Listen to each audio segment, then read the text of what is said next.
Сиз айтып атасыз.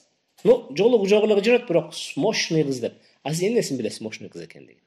Хорошо, сиз ишендиңиз, оңдоп алам дедиңиз. Сиздин колуңуздан эмне келет? Айтып коеюн, колуңуздан эчтеке келбейт. Эртеңки күнү мен салдырып алам дегендерди көрдүк биз. Өтө көбүн көрдүк. Жок, салынчуу кыз, билчүү кыз мурда эле билет эле. Акылдуу болсо ал мурда эле сезмек ошол нерсени. Кантип сиз сезип аткан нерсени ал сезбей калды.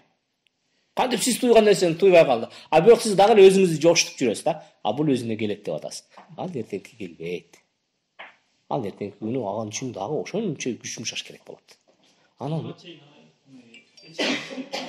я. Эч ким деген болсо, аны сен шашпай, үйлөнбөй, биринчи ошол өзүң каалаган нерсени сунушта. Ошол нерсеге макул болсо, давай ошондой кылайлык де. Ошол нерсени ишке ашыр, анан кийин ал. Анан алып келип алгандан кийин оңдойм деген сөз ал япошканы базардан бузулуп каткан жеринен үйгө барып оңдоп алам дегенден апчасын таппайсың үйгө келгенден кийин.